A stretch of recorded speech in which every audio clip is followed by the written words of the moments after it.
중심지, 저차 중심지, 이런 중심지, 여러 개의 중심지가 중첩적으로 적용되는 거예요. 됐어요? 그래서 예를 들어서 고차 중심지를 우리가 이걸 이마트라고 하면, 중차 중심지는 할인마트, 그 다음에 저차 중심지는 뭐 25시 같은 거 하게 되면, 자 일단요, 재화의 도달거리는 누가 더 커요?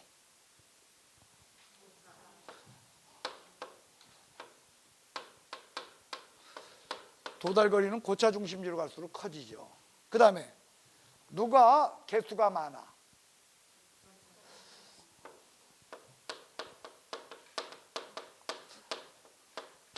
그래서 이쪽으로 갈수록 개수가 많아져 가지고 피라미드 구조를 이루어요. 됐어요? 그 다음에 이용 빈도, 고차 중심지와 저차 중심지, 이용 빈도 누가 높아요?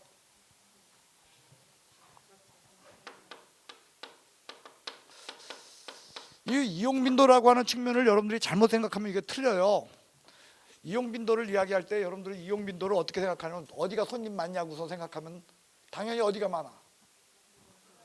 이마트가 손님이 많죠. 이용 빈도는 그게 아니라 여러분이, 또 여러분이라고 물어보기도 어려운 게, 여러분이라고 물어보면 나는 이마트 가지, 나는 저기 25시 같은데 안 가는데, 그지? 이런 분들이 있는데 그게 아니라, 그러니까 일반적으로, 그죠? 저 같은 사람들 이마트 많이 갈까요? 아니면은 저 25시 많이 가게 될까요? 25시 하루에 한 번 가난. 예. 예. 이쪽으로 더 많이 간다니까. 근데 나 이마트 와이프한테 코 껴가지고 한 달에 한 번 갈까? 뭐 그래요. 가자고 하면 할 수 없이 가는 거야. 예. 다르다는 거예요. 이용. 그러니까 개개인의 이용 빈도, 그게 이용 빈도예요. 개개인이 쓰는 거. 보통 개개인은 저차 중심지를 많이 이용하고 고차 중심지는 어떻다? 적게 이용합니다. 그 다음 이거요. 자, 그러니까 같은 고차 중심지 내에도 중차 중심지가 있고요, 중차 중심지 내에도 저차 중심지가 있어요. 그러면 고차 중심지로부터 멀리 떨어져 있는 중차 중심지하고 고차 중심지에 붙어 있는 중차 중심지는 누가 그 속에 들어있는 저차 중심지 개수가 많을까요? 뭐라고 하는지도 몰라, 그죠? 자, 여기가 고차 중심지 영역입니다. 이 고차 중심지 영역 속에, 이 속에, 여기에 고차 중심지의 영역이라면 이 속에서 또다시 중차 중심지가 형성돼요. 이 속에 이렇게 중차 중심지가 형성되고, 그 다음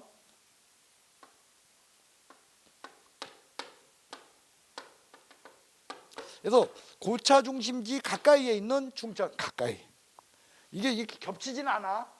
가까이 있는 중차 중심지, 그리고 고차 중심지로부터 멀리 떨어져 있는 이런 쪽에 있는 중차 중심지, 이 속에 또 뭐가 존재해? 이 속에 또 저차 중심지들이 이렇게 존재하고 있어요. 그런데 이 속에 있는 이 저차 중심지의 개수와 이 속에 있는 저차 중심지의 개수 누가 많냐는 거야. 그게 시험 문제예요. 저게가 더 많아요. 고차 중심지로부터 멀리 떨어져 있는 중차 중심지 속에 저차 중심지의 개수가 더 많아. 왜 그러냐면 고차 중심지는 저차 중심지 기능을 겸해서 하고 있기 때문이에요. 저차 중심지는 고차 중심지 기능까지 해, 고차 중심지 기능 못해. 하지만 고차 중심지는 저차 중심지 기능까지도 겸해서 하기 때문에 같은 중차 중심지 내가 있을 때 고차 중심지에 인접해 있는 중차 중심지에는 저차 중심지 개수가 그만큼 줄게 돼 있어요. 하나만큼은 줄어요. 됐어요? 예. 그래서 여러분들 그 내용을 거기서 같이 기억해 주시면 되겠습니다. 자, 일단요, 여러분들 거기에 나머지 한번 보겠습니다. 자, 고차 중심지는 규모가 더 커지고 다양한 기능을 한다. 그죠? 그래서 여기 가면, 고차 중심지에 가면 물건만 사게 돼? 아니면 거기에서는 햄버거도 사 먹을 수 있어? 점심도 먹을 수, 다른 기능, 아이스크림도, 그리고 다른 기능까지도 겸한다는 거예요. 그 다음에 저차 중심지에서 고차 중심지로 갈수록 중심지 수는 피라미드형으로 줄어든다는 거죠. 아까 설명했던 내용이에요. 됐어요? 그 다음에 중차 중심지가 포용하는 저차 중심지의 수는 고차 중심지로 갈수록 그 순서가 개수가 아까 얘기한 거야. 고차 중심지에 붙어 있는 저 중차 중심지, 고차 중심지로부터 멀리 떨어져 있는 중차 중심지, 누가 저차 중심지 개수가 많다 그랬어? 요게 그거요. 그래서 저차 중심지의 수가 고차 중심지 쪽에 붙어 있을 적에, 즉 갈수록 분포가 준다. 그 내용입니다. 그 다음, 자, 자동차 교통 발달하게 되면 결국 뭐가 늘어나? 고차 중심지. 그리고 저차 중심지는 쇠퇴하게 돼요. 저차 중심지는 점점 줄게 돼요. 그래서 옛날로 시골하면 구멍가게들 다 어떻게 됐어? 구멍가게들 다 없어졌어요. 네. 그런 형태죠. 사실상 25시 CU라고 제가 얘기하는 게 옛날에 구멍가게입니까? 아니면 이마트나 홈플러스 같은 거를 쪼개놓은 거예요. 그렇죠. 이마트나 홈플러스 같은 걸 쪼개놓은 형태예요, 지금. 예, 그런 형태입니다. 그 다음 시장, 교통, 행정 이런 것들에 따라서 중심지 수 그리고 모형 이런 것들이 영향을 받습니다. 자, 여러분들 이 얘기는요, 우리가 이런 거예요. 백화점 많은데 가면은, 그러니까 백화점이 몰려 있는데 그런 데 가면은 여러분들 25시 없어. 거기에도 25시 참 무진장 많소. 거기에 25시 많죠. 그거는 뭐냐면은요, 여러분들 우리는 단순하게 이런 것을 면적 기준으로 이야기하는데 이게 면적으로다가만 논할 수가 없다는 거야. 왜냐면 거기 상품을 요하는 고객수 기준으로 한다면, 뭘 기준으로? 고객수 기준으로 한다면 거기는 어떻소? 한마디로 거기는 지나다니는 사람, 인구 밀도, 이게 굉장히 어떻게 돼? 굉장히 높기 때문에 결국은 뭐냐면 여러분들 중심지 이론에 의할 적에 이런 거야. 그러니까 거기는, 그쪽 지역은 이거야. 최소 요구치가 요만큼만 돼도 먹고 살아. 그런데 인구 밀도가 적은 데는 최소 요구치가 이만큼 되는 거야. 그러니까 최소 요구치가 이만큼이면 되니까 재화의 도달거리는 이만큼이거든. 그러니까 그만큼 떨어져서 또 다시 또 있을 수 있게 되는 거예요. 거기에는. 무슨 말인지 아시겠죠? 그러니까 인구 비례, 소비자 분포 비례를 놓고 본다면 거기가 오히려 적은 거야, 실제로는. 그러니까 이런 것이 여기서 중심지수와 모형은 여러분들 이렇게 받는다는 건 단순하게 면적 비례가 아니라는 거예요. 됐습니까? 그래서 이게 말이 안 되는데 라고 하면 안 돼. 말 되는 거야. 그 다음에요, 여러분들 이제 넬슨의 소매 입지 이론이에요. 누구 이론? 넬슨의 소매 입지 이론은요, 여러분들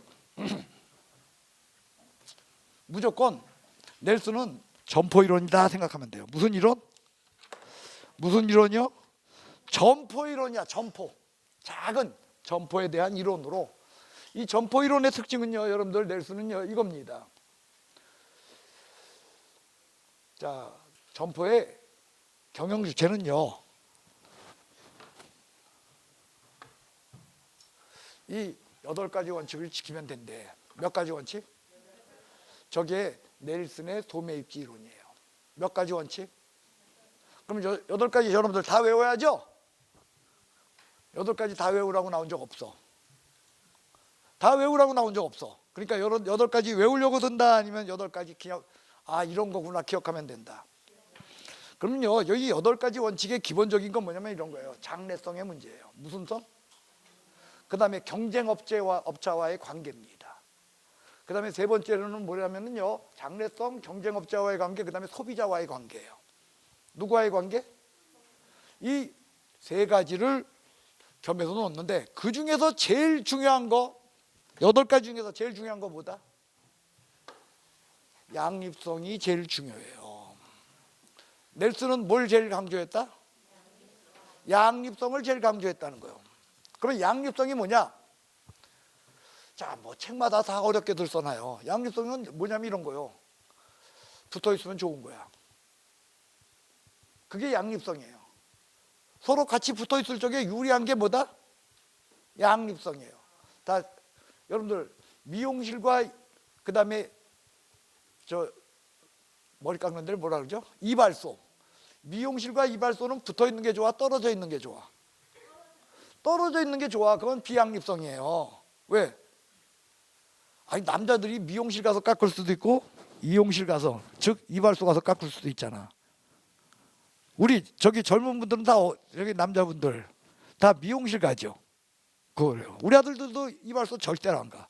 난 이발소 가. 왜?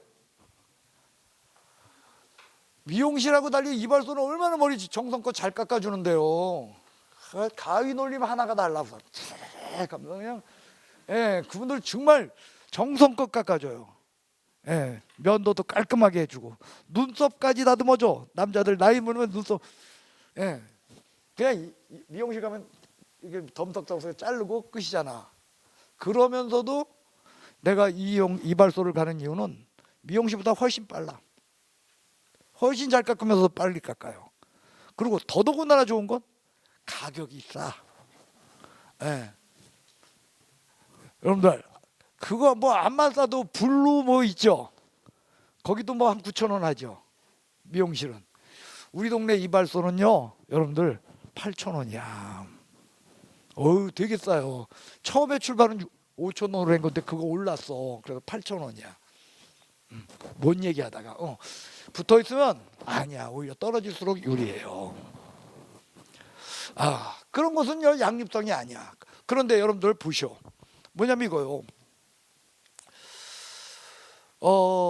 이마트 갔다가 여러분들 이마트 갔다가 가기는 옷 사러 갔어. 옷 사러 갔다가 이렇게 쭉 보니까 그 옆에 햄버거 집이 있어. 그래서 햄버거까지 같이 먹게 됐어. 평소에는 햄버거 안 먹거든. 근데 거기 가면은 갑자기 냄새가 나가지고 그게 땡겨. 그래서 먹게 돼. 이런 거는 뭐야? 모여 있으니까 좋아 나빠? 이런 게 양립성이에요. 그러니까 반드시 있잖아요. 두 개가 붙어 있어야만 할 필연적인 이유는 없었어요. 과거에는요 여러분들 이게 말이 돼? 옷가게 옆에는 여러분들 그 빵가게가 있어야 된다. 이런 게 과거에는 양립성이 아니었어요. 하지만 이마트 같은 데 거기에 그런 것들이 같이들 몰려 있으니까 어떻게 돼? 매출이 는다는 거예요. 이런 것들은 양립성이 있다라고 보는 거예요. 그래서 그걸 가장 중요시 여겼어요. 그러니까 그냥 업종들 이렇게 팔적에 같은 소비 심리 유발할 수 있는 것들을 모아놓으면 어떻게 된다? 상호작용해서 좋다라는 것이 양립성이에요. 다시요, 세 가지입니다. 경쟁자와의 관계, 그 다음에 장래성, 그 다음에 뭐의 문제? 소비자와의 관계. 이런 데서 유리한 위치를 차지할 수 있는 거, 그게 소매입지 이론이에요. 그래서요 여러분들 거기 8가지 원칙.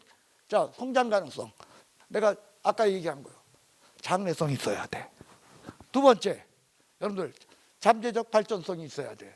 여러분들 입지는 가급적 인구 그리고 수입 증대할 수, 이게 다 그러니까 뭐야? 장래성이 문제라는 거예요. 잠재적 발전 가능성, 장래성을 요구한다는 거죠. 그 다음에 아까 고객과의 관계라 그랬잖아요. 고객을 중간에서 인터셉트 할 수 있어야 돼. 그러면 유리하다는 거예요. 그래서 여러분을 중간에서 유인할 수 있도록. 그러니까 기존 점포하고 여기 기존 점포가 있어. 여기 고객들 살아. 그럼 나는 여기다가 세워야 돼, 여기다가 세워야 돼? 중간에 여기다 세워야지. 여기서 가운데서 가로치지. 그렇다는 거예요. 이게 고객의 중간 유인. 그 다음 접근 가능성, 그죠? 현실적으로 고객들이 잘 올 수 있어야 돼. 예를 들면 이거 앞만 가까워도, 여기 가까워도 여기다 세웠거든요. 근데 길이 이렇게 나 있어. 이쪽으로 가는 길이 없어. 그러면 어떻게 돼? 일로 가거든. 그러니까 여기는 가까워도 못 가. 못 간다는 거예요. 그래서 고객을 확보할 수 있는 접근 가능성이 열려 있어야 된다. 이건 고객과의 관계라는 거예요. 그 다음에 집중 흡입력, 그죠? 어떤 업종에 있어서는요, 있죠. 독립된 것보다 같이 붙어 있을수록 더 좋은 게 있어. 대표적인 게 경동시장 하면 뭐가 떠올라? 약재상 이런 거 떠오르잖아요. 그죠? 옛날에 종로 하면 뭐였어? 종로가 약국. 근데 이제는 뭐 아니죠. 그래도 종로가 가면 아직도 약국 많이 남아 있더라고. 뭐 먹고 사는지. 그 그다음에 이 양립성, 그죠? 유동성 방해하지 않고, 그죠? 고객이 충분히 서로 접근할 수 있는, 이걸 제일 어떻게 했다? 강조했어요. 뭐 다른 말 필요 없어. 이거 같이 모여 있으면. 그래서 6번 양립성이 제일 넬슨이 제일 주장한 거야. 그 다음에 경합의 최소화, 같은 업종끼리는 경합 적은 게 좋다는 거예요. 그 다음에 경제성, 그죠? 여러분들 투하 자본 적으면 좋고 반면에 수익은 크면 좋고, 이런 것이 경제성의 문제로 이렇게 8가지 원칙을 제시했는데, 이거 이 8가지 원칙 외워야 되는 거야? 아니면은 그냥 여러분들 아 그렇구나 하고 이 중에서 뭘 제일 강조했다? 그거 기억하시면 되는 거예요. 그 다음 후보입니다. 후보는 뭐냐면요, 여러분들 아무리 내가 잘 차려놔도 처음부터 돈 번다 아니면 일정 시간 투자해야 된다. 시간 지나야 돈 번다. 그래서 여러분들 시간 법칙이에요. 충분한 이익이 있으려면 투하 자본, 노력 어떻다? 즉각적으로 나타난다 아니면은 충분한 시간, 장기적이야. 그래서 처음에 할 적에는 초기 투자 자본만 갖고 해야 돼? 아니면 여유 자본이 있어야 돼? 여유 자본이 있어야 돼요. 손익분기점을 넘었을 때까지 내가 있잖아요, 투하되는 자본을 갖고서 출발해야 된다는 거예요. 뭐다? 시간 법칙이에요. 그 다음 자, CST 분석, 저건 뭐냐, 고객 분석에 대한 건데요, 고객 분석 기법인데요, 저거는요 여러분들, 저거는요 뭘 기억하셔야 되냐면은요, 일단 저 사람이 누군지 기억해야 돼. 보통 옛날에 안 나오던데 이제 나오니까. 여기는요 애플붐 교수라는 일단 사람 이름부터 기억하세요. 누구요? 예, 그래서 이 애플붐 교수는요, 저거는요 여러분들 이 사람은 주장한 게 특징이냐면요, 여러분들 이 사람은 판매 촉진까지를 같이 생각했어요. 그러니까 단순하게 먹고 산다로 그쳐야 돼? 아니면 판매를 촉진하는 것까지 생각해. 그러니까 고객 성향이나 점포의 위치가 준위는 그것으로 그치지 않고 고객 성향까지도 분석을 하고, 그 다음에 판매를 촉진하는 그것까지도 관심을 갖고 본 것이 여러분들 이 CSTP 기법입니다. CST 기법 하면은 여러분들 애플붐 교수의 이야기로, 자 여러분들 제가 조금 전에 했던 이야기일 거예요. 상권의 규모, 그걸로 그친다. 고객의 특성도 파악해야 된다. 그리고 뭐까지?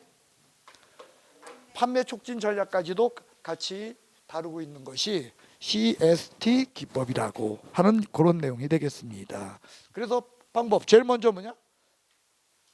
고객이 어떤 식으로 위치하고 있는가 분산 지도, 저거 확립한다는 거예요. 그 다음에 두 번째 뭐냐? 예, 지리적 위치에 따라서 여기에는 어떻고 여기에는 어떻고 하는 인구수를 노출한다는 거예요. 그 다음에 세 번째로는 뭐냐? 그죠? 내 고객의 분포를 찾는 거예요. 저게 여러분들 3단계 기법입니다. 누구 얘기다? 자, 무슨 얘기냐면요, 자 여러분, 인구 분포와 고객 분포는 일치합니까? 인구 분포와 고객 분포는 다를 수 있어. 자, 예를 들면 내가 25시를 해요. 그러면 25시를 이용하는 사람들은 고소득층, 저소득층, 아니면 특정한 일반 어떤 특정한 소득층. 그러니까 아주 고소득층도 25시 잘 안 가. 저소득층도 25시 안 가게 된다는 거예요. 그러니까 특정한 소득계층, 그러니까 내 고객 위치를 찾아야 되는 거야, 이게. 그러니까요, 고객의 특성 파악하는 게 그게 중요해요. 그리고 25시는 70대, 80대가 많이 이용해? 아니면 60대가 많이 이용해? 아니면 50대가 많이 이용해? 아니면 20대가 많이. 자, 예를 들어서 여러분들 지금 20대잖아. 여러분들 가? 안 가죠? 근데 여러분의 애들은 가요. 여러분들 애들은 25시 같은데 가요. 그러니까 인구 분포 말고 연령층, 그래서 같은 있죠. 여러분들 인구가 어떻게 분포돼도 고객의 분포는 달라질 수 있다는 거예요. 그래가지고서 그런 것들을 지도 작성하고, 그 다음에 그래서 이걸 수치화시켜서 인구를 만들고, 그래서 판매 가지고 또 이제 정하고. 근데 판매 갖고 정한다는 건 그거요, 여러분들 10대가 많이 가거든. 근데 10대가 가서 사는 거하고 내가 가서 사는 거하고 누가 많이 살까? 가서 사면. 예? 아이, 나는 그냥 기껏해야 4,100원짜리 하나 사가지고 와. 내가 말을 차마 못하겠어. 우리 와이프가 들을까 봐. 예, 이런 게 여러분들 CST 기법이에요. 그래서요, 여러분들 이거 어렵게 생각하지 마시고요. F분 교수가 상권 규모뿐만 아니라 고객의 성향이랑 그 다음에 판매 촉진 전략까지를 이걸 갖다 단계별로 나누어서 어떻게 했다? 정리해 놓고 있어. 그것을 우리는 고객 분포 테크놀로지라는 거예요. 됐어요? 이것이 여러분들 CST 기법입니다. 그 다음 이놈의 상권 이건 더럽게 안 끝나네. 자, 공간균배 원리요. 자, 이 공간균배 원리는요, 자, 이 소비 상권이 어떤 식으로 균배가 되는가, 나눠지는가를 보여주는 거예요. 저 좀 보십시오. 예를 들어서, 자, 이런 특정한 지역 속에서 여러분들 인구가 내 물건을 살 수 있는 인구가 이렇게 골고루 있다고 합시다. 그때 내가 여기에다가 점포를 둬요. 그럼 나 혼자 있으면 여기 있는 사람들도 나밖에 없으니까 사러 오고, 여기 있는 사람들도 내 물건 사러 오겠죠. 그러니까 소비자들이 지금 여기서부터 여기까지 산다고 해봅시다. 그러면 다 사러 오죠. 이해가 가요, 안 가요? 가죠. 근데 이때 B라는 점포가 여기 들어서게 되면 그 순간에 나는 이쪽 영역이 어떻게 돼요? 차단돼 버려요. 그러니까 나의 영역은 어디까지만 있게 돼? 요거고, 여기는 누가 갖게 돼? B가 갖게 돼. 그러면 나는 요거 먹고 살아야 돼? 아니면 더 먹어야 돼? 그러니까 여기 쓸래? 이쪽으로 이동할래? 그럼 이렇게 해서 이거 차단시키면 이만큼은 내 영역이고 요만큼이 이제 B의 영역으로 바뀌게 되겠죠. 그럼 B는 요게 좋아? 아니면 이쪽으로 옮기는 게 좋아? 그러다 보면은 결국은 A와 B는 다 어디에 뭉치게 돼? 가운데 A와 B가 다 뭉치게 된다는 거예요. 이게 뭐다? 공간균배 원리예요. 근데 A가 B와 이렇게 가운데 뭉칠 때는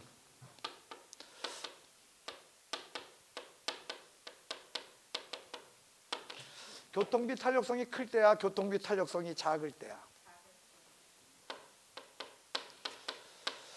교통비 탄력성이 작다는 건 먼 데서도 여기까지 온다는 뜻이야. 여기서도 일로 온다, 그 뜻이죠. 교통비에 대해서 여러분들 그러니까 수요자가 준다 안 준다, 수요자가 안 준다, 이럴 적에는 여러분들 이렇게 몰리게 된다는 거예요. 돼서요? 그런데 만약에 교통비 탄력성이 크다면 그때는 A와 B가 저렇게 모여 있는 게 좋아? A와 B가 이렇게 떨어져 있는 게 좋아? 떨어져 있으면 여기서부터 여기까지는 누구의 영역? 여기서부터 여기까지는 누구의 영역? B 영역, 이렇게 되겠죠. 그럼 골고루 나눠 갔잖아. 근데 교통비 탄력성이 작을 적에는 그때는 거리에 대해서 반감을 가져 안 가져? 사람들이 안 가지니까 어떻게 해야 돼? 중심에 몰린다는 거예요. 그래서 여기서요, 공간균배 원리는요, 기본적으로 이거예요. 교통비 탄력성이 작을 적에는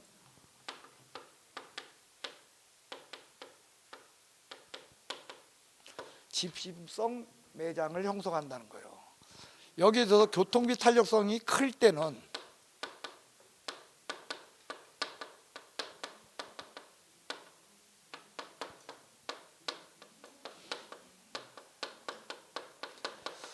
분산성 매장을 형성한다는 거예요. 됐어요? 그 다음 시장의 영역이 엄청 넓다고 합시다. 시장의 영역이 엄청 넓다고 하면 자연스럽게 교통비 탄력성이 어떻게 되겠어? 커지겠죠. 그러니까 그때는 어떻게 하는 게 좋아? 집심이 좋아? 아니면 분산이 좋아? 그때는 분산이에요. 그래서 시장이 작을 때는 집심성이지만 시장이 클 때는 뭐다? 그때는 분산형이 된다라는 것이 여러분들 공간분배 원리에 대한 기본적인 내용이에요. 그래서 공간분배 원리 제가 거기 뭐 그림 그리고 뭐 어쩌고 해놨는데 그거 여러분들 읽게 돼, 읽지 않게 돼. 그 읽어도 무슨 말인지? 근데 그 얘기가 이거야. 어딘가에 있게 되면 나 홀로 있을 땐 다 오는데 누군가가 와서 중간에 차단하게 되면 아까 그 차단하는 거 어디서 본 듯해? 넬슨의 8대 원칙에 있었잖아요. 중간 유인역, 그죠? 그 중간에 와서 그 차단하게 된단 말이야. 그럼 나 또 다 뺏겨. 그럼 나도 이동하게 되고 하다 보면 서로 간에 불필요하게 싸우니까 처음부터 어디에 위치하게 된다? 교통비 탄력성이 작고 시장이 작을 적에는 아예 가운데에 딱 위치하고서 서로들 거기에서 서로들 경쟁해. 그러면 50% 서로 먹게 된다는 거야. 반면에 시장이 넓고 그 다음에 교통비 탄력성이 클 적에는 뚝뚝 떨어져서 서로 영역을 갖다가 반반씩 나눠 갖는 게 좋다. 이런 것이 뭐의 원리다? 공간분배 원리라는 거예요. 여기까지 됐어요? 그러니까 시험 문제는 뭐냐? 이거요. 교통비 탄력성이 작고 시장이 작을 때는 뭐다? 집심성. 교통비 탄력성이 크고 시장이 클 때는 뭐다? 분산성인데 거꾸로 내잖아. 그러면 마저 틀려. 예, 틀리는데 여러분들이 맞춰 틀려. 그건 또 장담 못해. 그래서 기억해 주세요.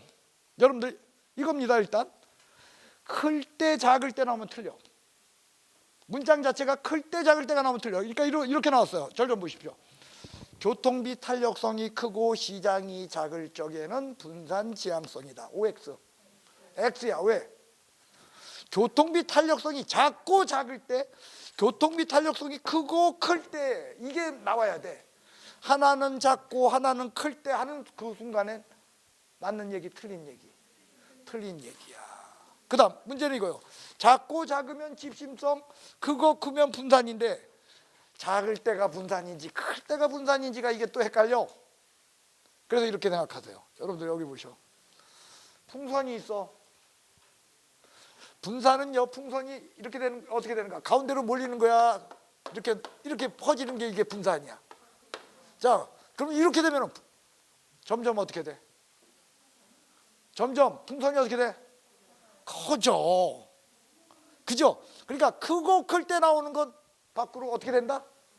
분산 나오면 클 때야. 그런데 풍선이 있는데 이렇게 안으로 자꾸 쪼그라들면 커져, 작아져. 가운데로 몰리면 작아진다. 그렇게 생각하세요. 됐어요? 다시요. 여러분들 내용은 이해를 해도요, 우리가 시험에서 이걸 갖다 도출하기가 어려우니까 그래서 암기가 필요한 거예요. 닥치고 외우면 안 외워지잖아. 근데 내용은 알더라도 이제 맞출 수 있는 여건이 형성돼야 돼. 그래서 부탁드립니다. 뭔지 몰라도 크고 클 때라고 나오면 뭐가 답이야? 그렇죠. 작고 작다라고 나오면 그러면 공간분배 원리 다 한 거야. 자, 뭐요? 뭐가 나왔어? 작고 작으니까 뭐야? 그 다음 크고 나왔어. 뭐야? 그렇게 해. 다시요. 크고 작고 크고 분산, 작고 집심. 이렇게 기억해서 여기 문제 나오면 틀릴 거요, 맞출 거요?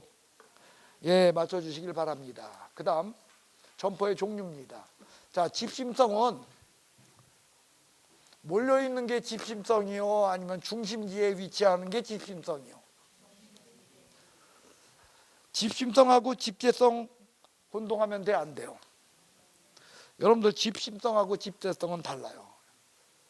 자, 여기 집재성이 있어요. 집재성은요, 여러분들 몰려있는 게 좋다는 뜻이고, 집심성은 몰려있는 게 좋다는 거야, 중심지에 놓이는 게 좋다는 거예요.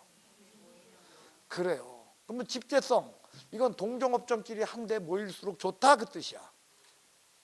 중심지에 있을수록 좋다는 집심성으로 백화점이죠. 여기서 집재성이 가장 대표적인 거, 은행, 관공서 이런 것들. 한마디로 여러분들 여의도 가면은 뭐가 몰려 있어? 증권사들 다 몰려 있잖아, 그죠?